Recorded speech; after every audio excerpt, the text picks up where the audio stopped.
Ya, saudara, Anda masih bersama kami. Kita membahas terkait dengan survei SMRC yang dirilis kemarin. Selain dengan siapa nama-nama yang akan layak maju di pemilihan presiden dan pemilihan wakil presiden pada tahun 2019 mendatang, maka yang juga dibahas terkait dengan elektabilitas partai. Nah, yang cukup tinggi masih diduduki oleh PDI Perjuangan.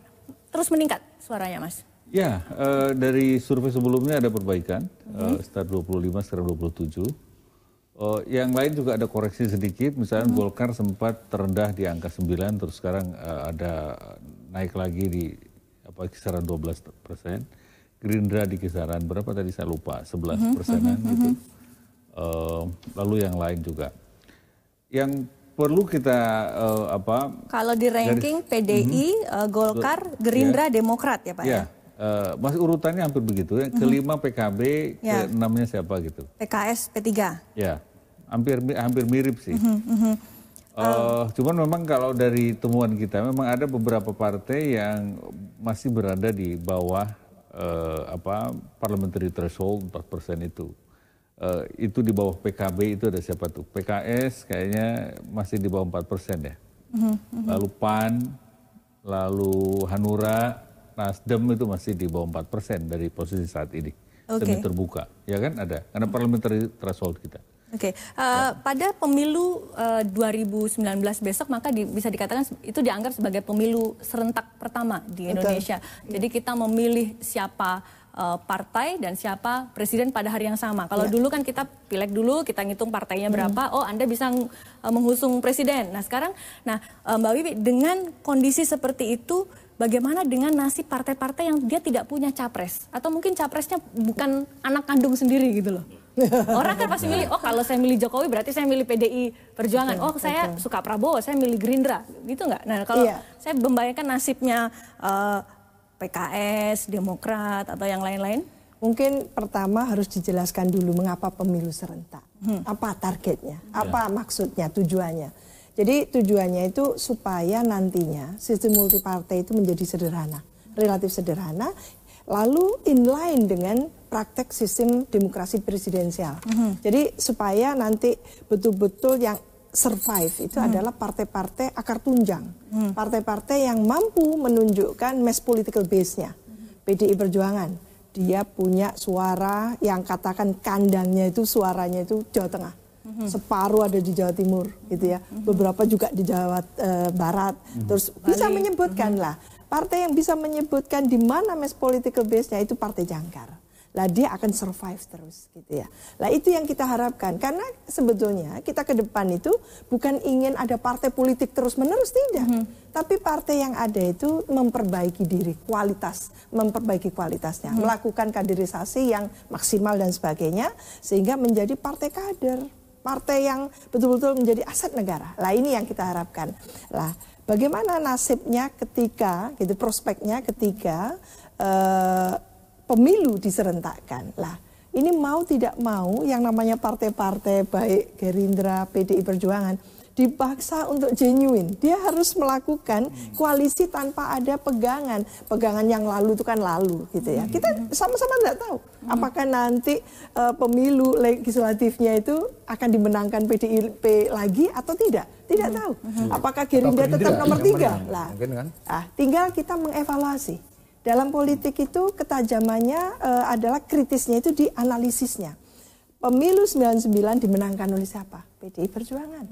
Golkar lewat. Gitu. 2004 ternyata Golkar gitu ya. 2009 Demokrat. 2014 PDI Perjuangan. Dari 4 kali pemilu nasional menunjukkan bahwa tidak ada satupun partai yang mampu survive untuk next election. Nah, kecenderungannya adalah partai-partai yang tidak berkuasa itu yang mendapatkan suara. Mengapa? Tapi dengan survei tadi kan elektabilitasnya Jokowi sangat tinggi. Apakah itu menjadi modal yang kuat untuk PDI menang di pileg? Iya, contohnya kurang apa Pak SBY? Di 2014 keok juga kan? Kecil kan? Mengecil. Dari partai besar banget gitu ya, 20% kalau nggak salah, menjadi hanya 9%. kalah dengan Gerindra. Apa yang posisinya nomor? Kemungkinan apa yang bisa membuat suara PDIP di pemilu 2019 besok tembus? PDIP sudah pernah membuktikan ketika berkuasa di bawah Bu Mega sebentaran gitu ya. 2004 di pemilu itu juga pilpres kalah, pileknya kalah. Coba itu ya. Jadi ini apa yang terjadi dengan perilaku pemilih kita? Perilaku polanya itu kemana? Trennya itu kemana? Membaca ini nggak mudah. Jadi momen itu. Jadi ketika katakan Pak Jokowi memang membuat satisfied, puas gitu ya. Dan PDI Perjuangan sebagai partai pendukung utama, leading partinya puas. Itu serta-merta akan tetap survive.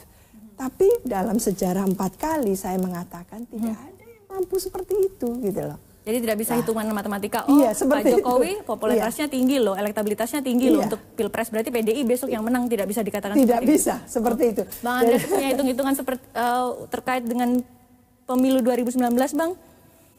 Ya, kami menyadari betul apa yang disampaikan oleh karena punya sejarah, punya sejarah politik. Sejarah dan itu fakta politik. Dan juga satu fakta yang lain bahwa partai politik yang 2 kali menang, yang menang kalah terus kembali menang, itu baru PDI Perjuangan. Itu baru PDI Perjuangan. Dan kita cukup banyak pengalaman di sini gitu. Sehingga ya ini sejak saat ini juga ketika Pak Jokowi menang, kita sudah punya planning. Ini kita akan mau membuktikan bahwa PDI Perjuangan adalah partai yang bisa mempertahankan kemenangan itu ya tadi Mbak Wiwi sampaikan itu gitu. Jadi memang betul bahwa ada faktor Pak Jokowi di situ, artinya mengangkat elektabilitas ini. Tapi juga kita tidak terlena dengan itu gitu. Konsolidasi partai itu juga selalu kita lakukan gitu. Artinya Pak Jokowi sebagai presiden yang adalah semua orang juga tahu kader PDI Perjuangan itu ya. Tetapi di pihak yang lain juga partai ini tetap terkonsolidasi gitu. Sehingga ini berjalan paralel gitu. Sehingga dengan demikian ya apa yang tadi Mbak Wiwi sampaikan itu ingin kita buktikan ke depan bahwa PDI Perjuangan akan kembali keluar sebagai pemenang. Kita juga tahu. Dan itu mungkin karena serentak. Dan itu jadi partai-partai yang mampu mengusung calonnya, gitu ya, dan calonnya itu meyakinkan dan mampu meraup suara dengan serta-merta keduanya jalan. Jadi pileknya oke, pilpres. Tapi ya kami menyadari juga upaya-upaya untuk memisahkan Pak Jokowi dari PDI Perjuangan itu juga kencang gitu. Untuk melihat bahwa seolah-olah Pak Jokowi ini bukan yang berbeda. Dipaksa-paksakan gitu. Dipaksa-paksakan gitu. Karena dilihat bahwa faktor ini menguntungkan PDI Perjuangan gitu. Atau pagi-pagi ini presiden ini punya kami nih, kami klaim lebih dulu gitu kan. Itu juga terjadi. Tapi itu biasa, sah-sah aja gitu di dalam proses demokrasi. Tapi yang penting tadi yang seperti saya katakan tadi, proses konsolidasi di partai itu terus-menerus kita lakukan. Bang Andreas tidak sepatutnya bilang itu sah saja. Ini masalah etika. Di Amerika, di Australia tidak pernah terjadi. Tidak boleh seperti itu. Tidak boleh. Kalau Hillary ya Demokrat. Jadi jangan diklaim ke publik dan lain sebagainya. Jangan dibilang. Bagus kalau Mbak Wiwi sampaikan seperti itu supaya orang yang melakukan itu menyadari itu. Ada etika politik, nggak boleh gitu loh. Jadi sekali PDI Perjuangan seolah-olah melegalkan, membiarkan itu, ya ini salah. Akan diklaim oleh banyak partai yang lain. Dan itu akan terjadi periode selanjutnya. Dan itu kacau menurut saya. Nggak boleh. Jadi memang bukan pemilikan pribadi, tidak. Bagaimanapun juga memang ini yang mengusung adalah PDI Perjuangan. Biarlah itu menjadi, itu termasuk waktu konvensi Demokrat yang saya katakan tidak boleh konvensi itu mengundang Pak Jokowi. Saya katakan itu. Mungkin nanti Gerindra akan memberi contoh itu bagaimana kita mempertahankan. Jadi kita lihat semoga aja di 2019 ya. Ketika sekarang di surveinya Pak Abbas kita berada di nomor 3 di bawah Golkar. Meskipun bahasanya Golkar udah banyak masalah, kita masih tetap di bawahnya Golkar gitu kan. Itu kan peristiwa yang satu yang akarnya yang ya oke lah gitu bahasanya kan. Nah, nanti kita buktikan nih di 2019 ini bagaimana kita bertahan di posisi itu. Nanti setelah itu kita bicara lagi nanti. Nah, salah satu survei yang disampaikan SMRC itu terkait dengan swing voters dan salah satu yang ada 2 partai yang dianggap punya partai ID ya, partai ID yang kuat itu hanya PDI dan PKS. Kenapa cuma 2? Gerindra tidak ada. Apakah artinya sebenarnya Gerindra itu tidak kuat gitu melekat dari partai? Itulah sedapnya gitu. Kadang-kala kita sendiri kan begitu ada lembaga survei yang melakukan survei terus dirilis, kita kan ngumpulin kan, kita ngelihat hasil survei internal kita gitu kan. Nah, ketika kita bandingkan situasi ini kan seru banget gitu loh. Tadi saya kenapa nyeletuk bahasanya Pak Gatot lebih rendah daripada Pamennya gitu kan. Terus yang kedua ketika Golkar lagi populer kayak gini, nilainya masih di atas Gerindra gitu kan. Itu kan hal-hal yang nggak perlu saya jelaskan apa maksudnya gitu loh. Jadi dari situ kita sendiri melihat sebenarnya kita sih punya hitung-hitungan juga, punya angka juga gitu. Dan kita tadi tantangannya Prof Siti bahwa kita diminta nanti juga bagaimana Indonesia itu harusnya punya partai yang stabil gitu. Kalau memang udah di atas nggak ada turunnya, itu menunjukkan pengkaderan yang benar. Itu kita pengen tunjukkan itu, karena memang kita sangat concern terhadap pengkaderan. Oke, Mas, kenapa sih Anda mengatakan yang punya partai ID itu hanya PDI dan PKS? Kenapa bukan Gerindra? Bukan partai ID. Partai ID semua punya. Kita kan begini. Makanya kalau kita lihat saat ini, partai ID itu apa sih? Partai ID itu adalah rasa dekat pemilih dengan partai politik. Kalau ditanya, Anda itu dekat dengan partai politik mana saat ini? Nah, saya menyebut yang mana, itu kedekatan. Jadi merasa mengidentifikasi diri sebagai bagian dari partai itu. Jadi identitas. Gitu. Nah, yang penting garis bawahi adalah yang kaitan dengan yang Mbak Wiwi tadi sebutkan soal fluktuasi dukungan pemilih terhadap partai-partai politik dari pemilu ke pemilu. Salah satu faktor penyebabnya adalah menurunnya partai ID tadi. Di tahun 99 kita cek itu di kisaran 80% orang merasa dekat dengan partai politik tertentu. 88% pemilih nasional. Itu tahun? Itu 99 di pemilu demokratis pertama pasca Pak Harto. Itu karena orang masih dekat dengan Golkar, masih dekat dengan PDI dan masih dekat dengan P3. Tapi memasuki pemilu 2004 partai ID itu menurun ke kisaran 70, terus di 2009 menurun lagi, dan sekarang posisinya di kisaran 12%. Artinya hanya 1 dari 10 orang pemilih itu yang merasa dekat dengan satu partai politik tertentu. Kita lihat di antara partai-partai politik yang ada, partai mana yang dipersepsi paling pemilih yang merasa paling dekat dengan partai apa.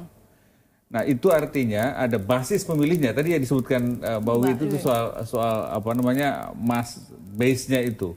Nah, itu dipengaruhi oleh partai ID tadi, kedekatan dengan partai politik tertentu. Nah, itu yang punya kaitan kuat dibanding partai-partai yang lain. Yang tertinggi itu PDIP, yang kedua ada PKS, yang berikutnya ada PKB, seterusnya ada menurun, semakin kecil.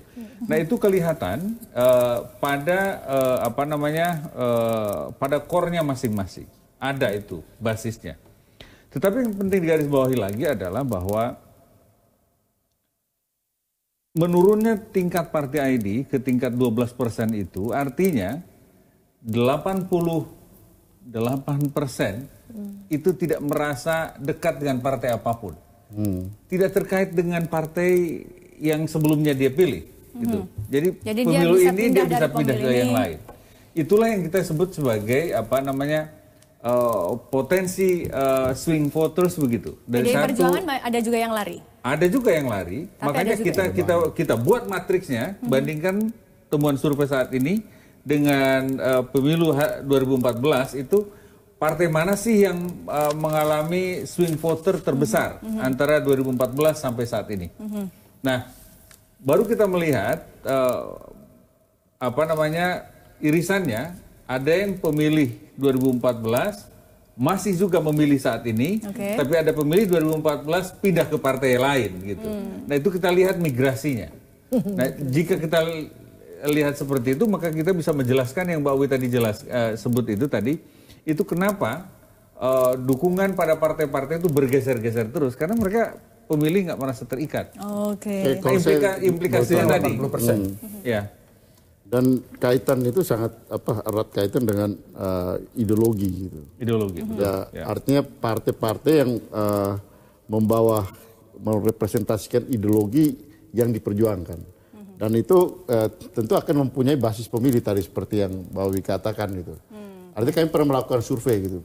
Kurang lebih PDI Perjuangan itu dalam situasi ini 14% itu udah ada. Gitu. Udah kekunci ya, lah. Udah kekunci di situ. Artinya itu kelihatan ketika pemilu tahun 2014. Ketika sangat ini ya ada 14% itu masih ada. Punya pemilih tradisional. Pemilih tradisionalnya kuat. Gitu. Mau digoyang isu apa aja pasti tetap loyalitasnya kepada PDI. Kurang gitu lebih. Ya. Dan itu misalnya kelihatan juga, artinya dengan tadi disampaikan PKS. Ketika kasus terakhir misalnya pemilih di DKI gitu. Orang boleh katakan bahwa Pak Ahok kalah, tapi pemilih PDI Perjuangan yang memilih Ahok dan Jarot itu lebih dari 90%. Dari 92-94% gitu. Yang berikut adalah PKS. Artinya ada loyalitas. Artinya loyalitas, keterikatan emosional antara partai dan pemilih itu kuat gitu. Dan itu adalah modal dasar yang ada di yaitu partai orang yang disebut partai ID. Keterikatan itu ada pada aspek ideologi. Yang lain bisa berubah tapi yang ini enggak gitu.